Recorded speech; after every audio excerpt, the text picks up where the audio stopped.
यानी हमें सबसे पहले ध्यान रखना है परिवार में हमारे सदस्य कितने हैं, सदस्यों की संख्या कितनी है, 2, 4, 10, 20 कितने हैं, उस हिसाब से हमें क्या करना है, भोजन बनाना है।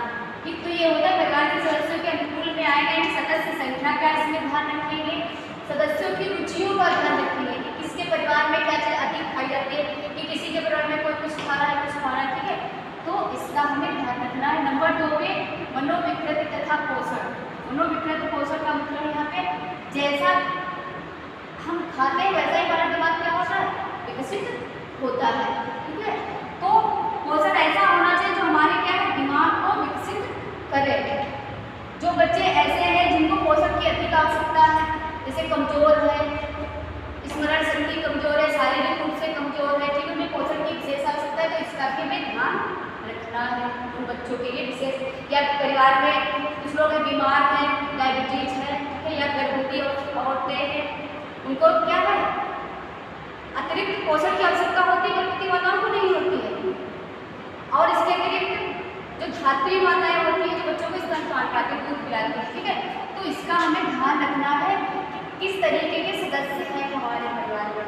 फिर पौष्टिक आवश्यकता है, यानी सभी की पौष्टिक आवश्यकताएं कैसी होती, अलग होती है। इसको क्या देना चाहिए, जिस समय बच्चा क्या होता है, जन्म लेता है, उसके बाद में क्या उसकी वृद्धि अधिक होती है, शारीरिक वृद्धि अधिक होती है।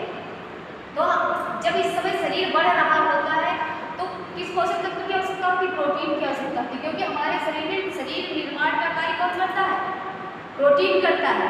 शरीर के निर्माण का काम कौन करता है, प्रोटीन करता है। इसलिए उस समय जब बच्चे की आयु बढ़ रही है उस समय क्या है, उसे प्रोटीन युक्त भोज्य पदार्थ देने चाहिए।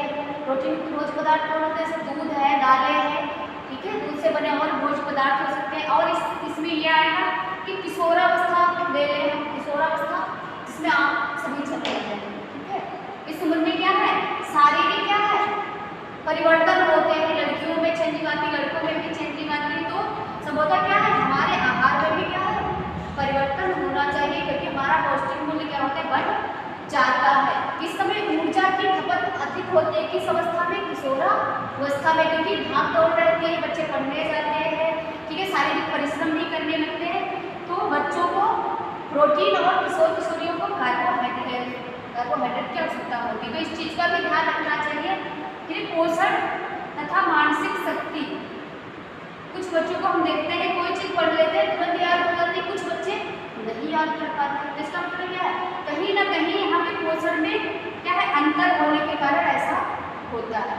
जैसा बच्चे को खाना दिया जाता है वैसा उसकी मानसिक शक्ति विकसित होती है। फिर आकर्षक ढंग से परोसना, यानी भोजन में ऐसे ढंग से परोसे कि बच्चे को क्या है, बच्चे बूढ़े जवान जो भी खा रहे हैं उनको देखने में पहले बात तो अच्छा लगे।